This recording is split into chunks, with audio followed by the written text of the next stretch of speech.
belakang ni semua comel-comel Tu dia, kilang Honor babe. B4 ada sini, B5 ada sini. Jadi sekarang ni kita orang kena pakai lah baju-baju ni. Kita dah ambil baju size L. Topi tak ada size. Okey, topi dia macam ni. Wow, style bawa pergi jalan-jalan. Dan baju dia pula, oh, macam baju makmal lah. Perasaan pakai baju cepat, rasa profesional. Kan tak? Wow, smart je Tak boleh kancing tu. Nampak macam korporat. Alamak, tak boleh kancing. macam mana ni pula masa macam anime lah kan.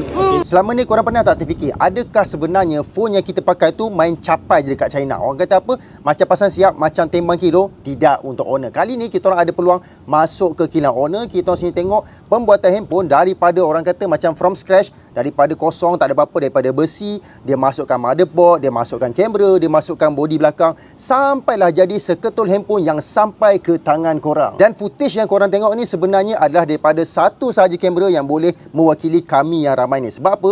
Diorang suruh tinggalkan semua phone, semua device, segala cincin, barang elektronik dekat depan sebelum masuk kilang. Dan apa yang menarik dekat kilang ni aku nampak, walaupun diorang dah menggunakan hampir 80% lah, hampir 80% untuk menyiapkan handphone tu daripada kosong ke sebiji handphone, tetapi diorang masih lagi letakkan beberapa manusia. Tujuan dia untuk apa? Bukan untuk mengular, tapi tujuan dia untuk meng-QC satu persatu section. Korang boleh nampak dalam footage ni, sama ada kalau tengok skrin salah pasang ke, kamera salah pasang ke, ataupun ada benda error. Satu soalan yang aku confirm korang akan tanya, bang, diorang tengah buat phone apa ni? Sebenarnya mula-mula aku ingatkan diorang buat Honor Magic 7 Pro 5G, tapi bila aku tengok lama-lama skrin dia rata. Okey, baru aku teringat rupa-rupanya dekat China ada Honor Magic 7 5G. Dekat Malaysia tak masuk model ni. Sambil aku sembang kencang dekat dalam video ni, korang tengok dah pun siap sebiji handphone. Dah di QC yang terakhir dan akhirnya sampailah ke tangan korang. Yang terakhir, diorang belek juga IMEI dekat kotak dengan phone. Sama ke tak sama? Kalau salah kan, masak diorang kena nanti. Jadi kita dah habis dah melawat kilang Honor tadi. Jadi apa pendapat korang